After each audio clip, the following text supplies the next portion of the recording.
Well, hi folks, welcome to the channel and thanks for joining me.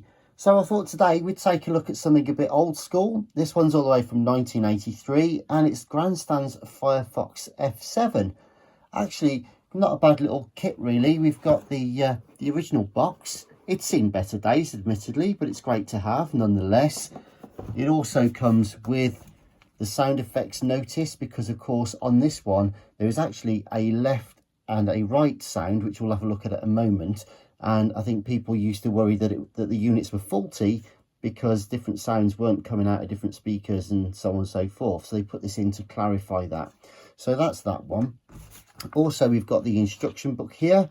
So that will tell us all we need to know about the different phases and how the game works. So there we go. Marvellous. Looks like a nice little bit of bedtime reading, doesn't it? Or perhaps we should just get on and play it.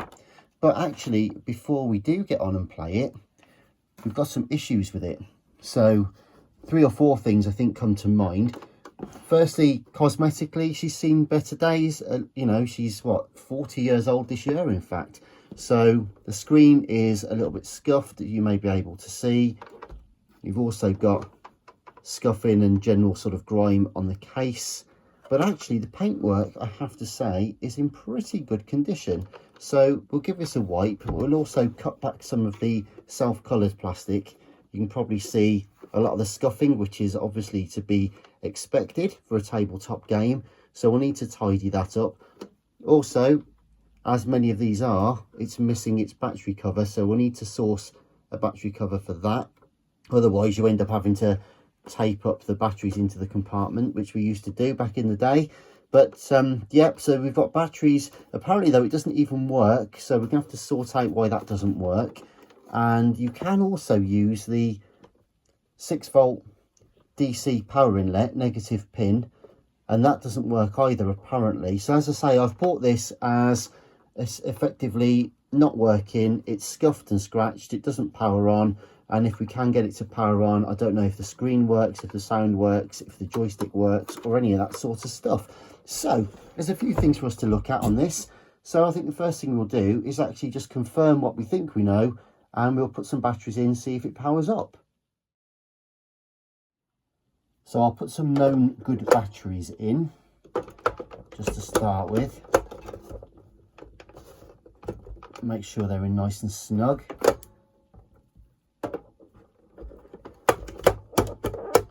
And we'll turn it over and see if it powers up. So the power switch is here. And no. Just wiggle the batteries, hold them in tight. No, nothing at all. She's completely dead. So I expect we probably just need to clean the battery terminals, or we'll try that. But first up anyway, we'll just try a power connector as well, see if we can get it to work off the mains. So I've got a multi-plug adapter here, and we want 6 volts negative tip. And just confirming that, that's close enough for me. So we'll go ahead and try that, see if it works.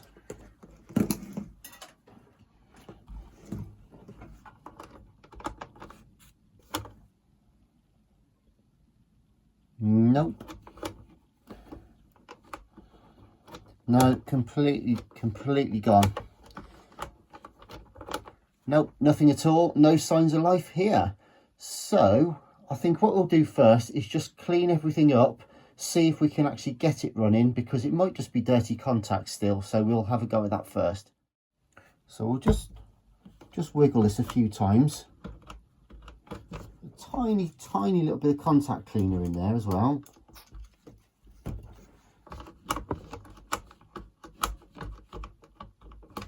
Right, and we'll try it again. Right, hopefully there we go. Cool, excellent.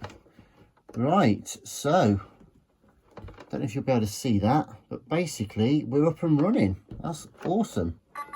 Oh, hello. Yep, she's working. Okay, so I'm going to try the battery compartment as well. So we'll just get a bit of contact cleaner on the battery compartment.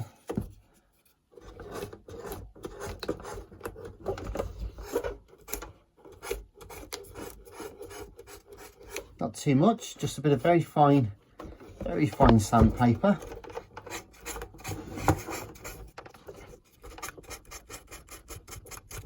Just to take, it's not much. Sometimes you just get a very thin film of oxidation, which is just enough to stop it from working. So let's get those batteries back in.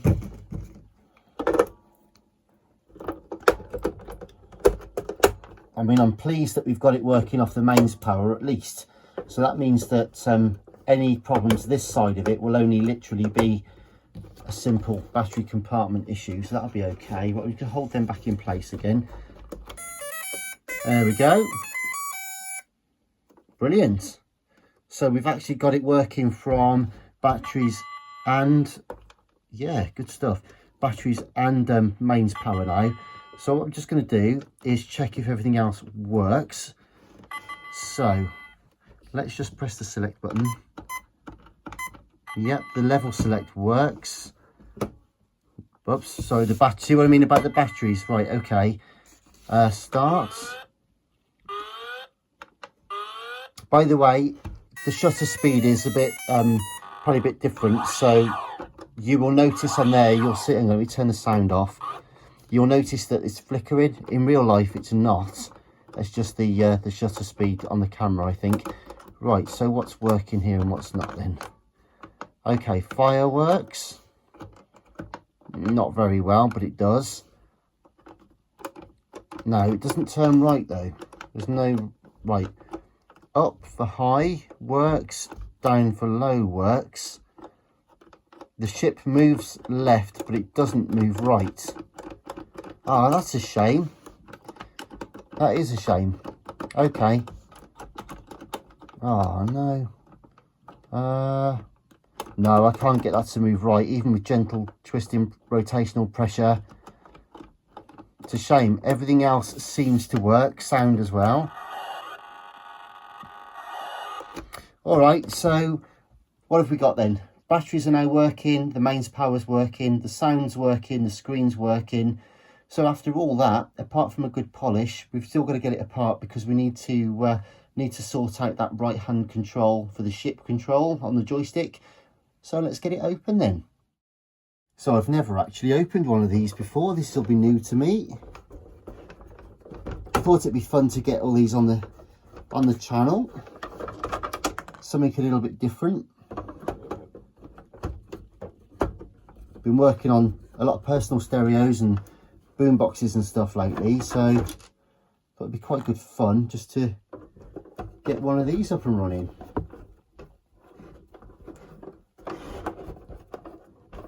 I really do hope we can repair that joystick though, because it's weird that everything else works, just that one direction. So I hope it's not terminal. Right, 4 screws. Let's have a look. As I say, I've not disassembled one of these before, but mass-produced kids' toys from the 1980s shouldn't be too taxing. Right, 6 screws there, all the same. So we'll put them in a pot. Keep them safe. Okay. Right, something just fell out. There's a screw holding that joystick on. So, looks like a really tiny one too. Let's have a look.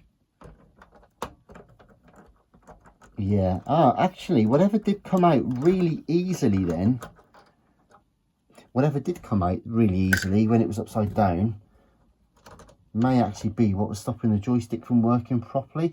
Okay, so inside you can see, oh, it's like one of those sort of prism screens that you used to get in the back of your car for reversing back in the day.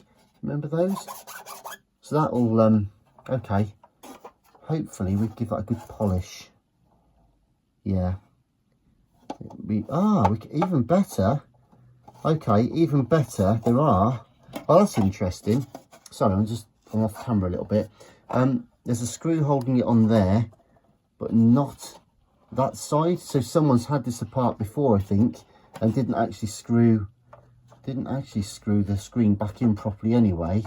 Bit of a schoolboy error there, so I'm hoping that they had it apart to try and fix it, and judging by their repair skills, hopefully they haven't managed to fix it, but hopefully right, okay, here we go.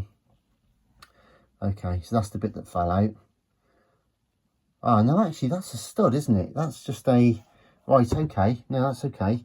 So whatever was loose, look, that's just a bit of a stud from the back.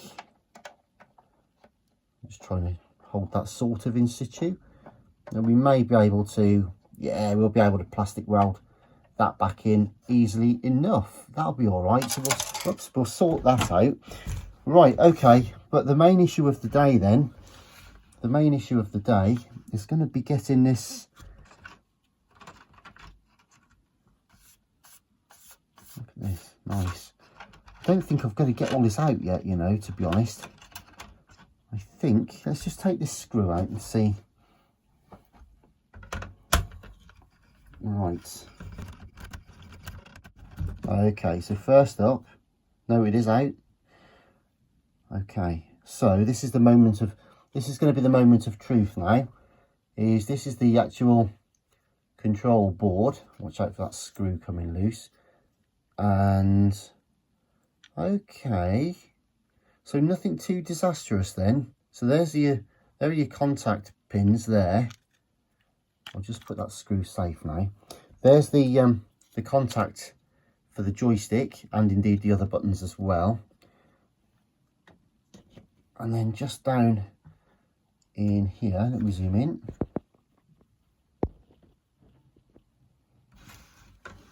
So just down in here are your actual contacts. So the question is there an issue with the wiring or the board or the contacts, or do they just need a clean? In fact, I can see that actually these are pretty they are pretty ropey. I think perhaps all of these contacts just need a clean. And I think rather than just taking everything apart and stripping it down, so I don't think we need to do that. I think the first step is just going to be to clean the contacts, put it together really quickly, and just see if that works. So I'm going to treat this just like I'm cleaning tape heads or something, a bit of isopropyl alcohol.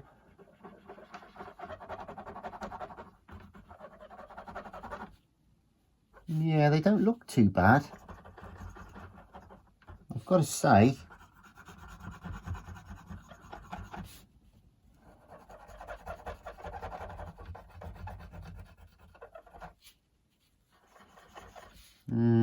Yeah, they look good, they look clean, which is a bit of a worry.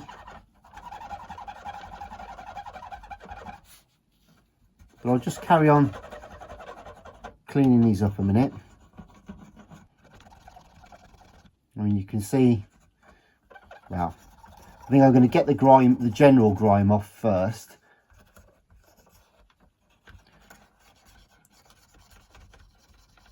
And then I'm going to come, so you can see there's a lot of general grime is coming off. I'm going to get that off first and then go back and clean these again a tiny bit more abrasively. Not going to go mad. Not going to go mad, but I can see that there's a bit of a patina on there, so we need to just cut through that. Also, I don't know if that's factory or not, but can you see the second pin in there? It looks shinier than the others, certainly in real life, if not through the camera. And B, it looks slightly higher up. Almost, well, I say almost, it does look like it's been resoldered at some point. A long time ago, perhaps. But anyway, I'll give these a good clean. And yeah, then I think we'll start cleaning the underside of the contacts on the main pad. And hopefully we might be able to get some sense out of this. So,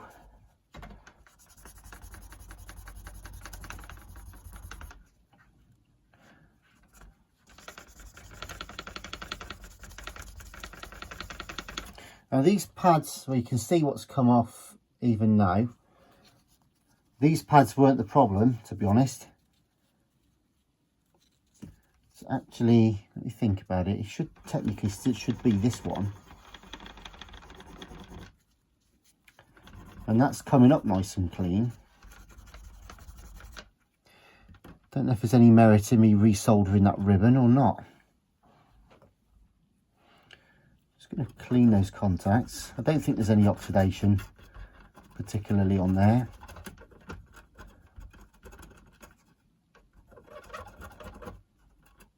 Can always come back and reflow them in a minute. Ultimately, the circuitry we know is working because everything else is working except one contact. So it may be a trace, it may be a connection. I don't really want to have to take the whole mechanism away if we can help it. So again, I'm just going to clean these contacts on here.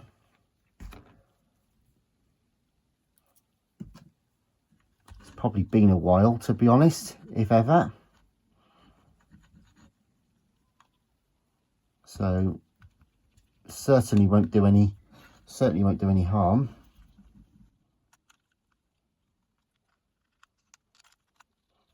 The metal contacts look really good. Right, so when I move the joystick, basically you can probably see what happens is it presses it there, look. But if I do the same, we've got that, this one works, that one works, that one's working, and that one's working. Now, in terms of real life, it's that one there that wasn't working just. So, we've cleaned the pad, we've affirmed that the action is okay, and we've cleaned the contact. So on that basis, I'm going to put this back together briefly. In fact, we don't even need to do that, do we? We don't, we just plug it back in again. Again, our 6 volts DC and the power. Right, the moment of truth then, I guess. Which one is which? You can see I'm not terribly familiar with this particular game. Right, start.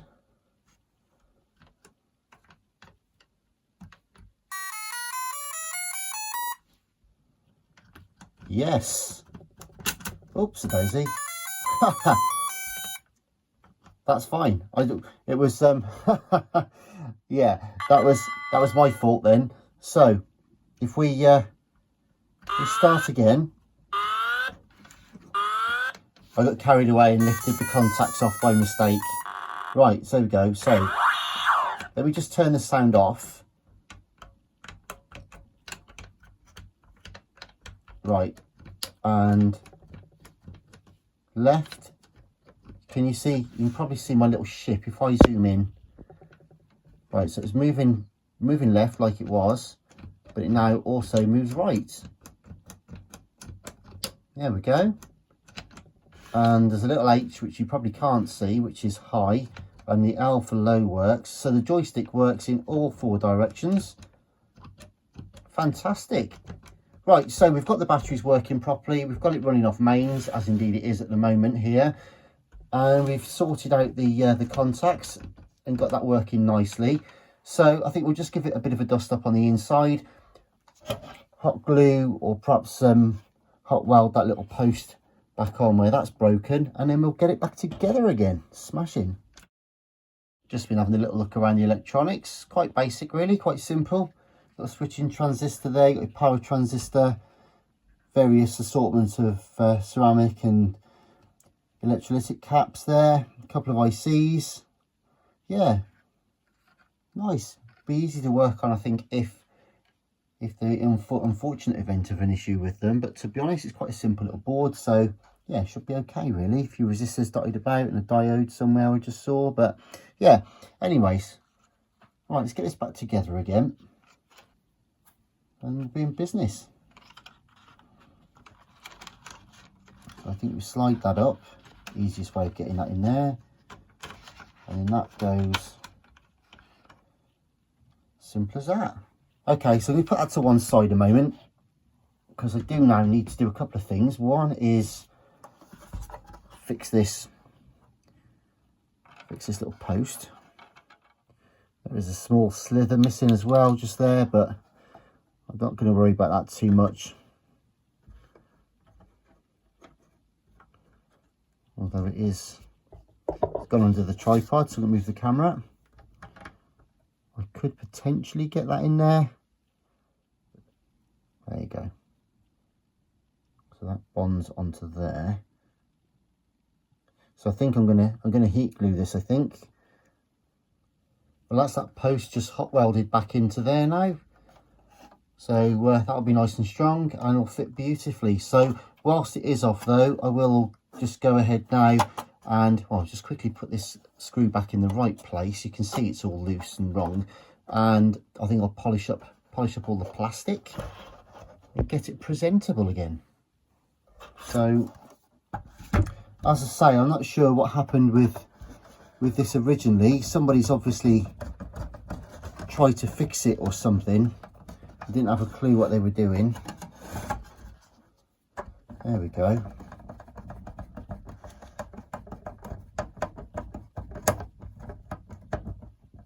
It's just finesse, you know, putting things back in the right order, in the right place. There we go, that's going to fit better, it's going to be more secure, everything's going to fit properly now. That's the sort of behaviour that normally ends up in ham-fisted things like broken posts, and even this, I've seen people before like literally trying to yank and pull this whole piece out of here, and actually all it does is it slides out like that, you know. It's actually retained on all sides, but as long as you slide it back in, it's as simple as that. Completely non-invasive, non-destructive, and there we go. Just have a little bit of finesse, just take your time and just be careful. Just going to start by running a cleaning wipe around it, and that'll just lift a lot of the surface grime. Obviously we can't polish this too hard anyway around here because we're going to wear what little print is left, so we just be careful. And what I tend to do is just go around with maybe a cocktail stick in the cloth just to get into the corners and just see what we've got first. Give it a bit of a wipe, see what we're up against, and then we'll go in and yeah, go in a bit deeper, as it were, get the polishing compounds on. Obviously don't polish the painted surface, but self-coloured plastic like this black here should be absolutely fine.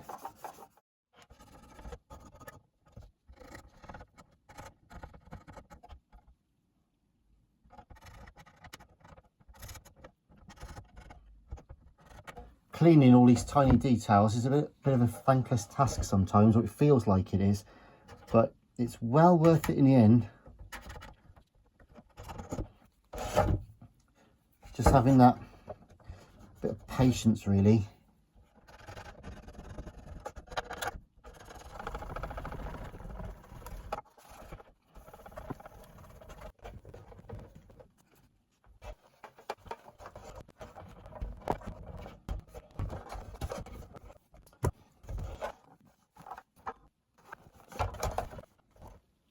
So we'll just get this back together again.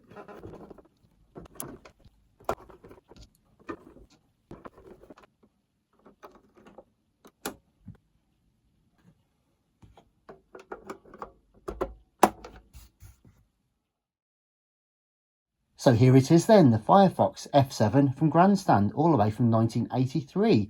A lovely little unit in the end, had a few issues. I got this in as not working, and indeed on initial inspection it would not work from the batteries or indeed the main supply.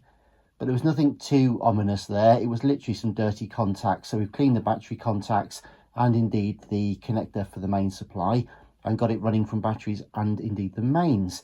So that was okay, we got it up and running, but to find that the right hand position on the joystick didn't work, everything else did. So we were quite optimistic that we should be able to clean it up and get it working, and indeed we did. So we've cleaned all of the different pads and contacts inside just to freshen everything up, and indeed we've reinstated the correct function now of the joystick. So all 4 directions work, all the buttons work lovely, and it's functioning perfectly.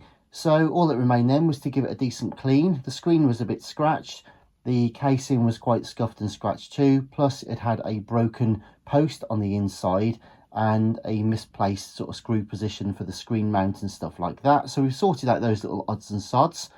And then finally, it just needed a battery cover. Now these are, I wouldn't say universal, but there are 3 or 4 different models that take the same battery cover from Grandstand. So I've managed to pick up a second-hand battery cover and put that in. So yeah, all sorted. So just finally, we'll power it on and just see if we can get it to work. And there we go. In reality, it's not flickering at all. It's running perfectly well. But here we go then. So yeah, everything works. And I'll press start. And it's all systems go. There we go. So fire works, the left works and the right works. And the high and low. And the screen is now working perfectly as well. Not that it was problematic before, but we've given it a bit of a wipe whilst we were inside there just to clean it up. Anyway, that's it. That's the Firefox F-7 from Grandstand. Hope you enjoyed the video. A nice simple little fix today. I also work on personal stereos, boomboxes, 8-track stuff. So do please check out the channel. Please consider subscribing and hit the notification bell for updates. And I'll be back with more soon. Thanks again for watching. Bye-bye.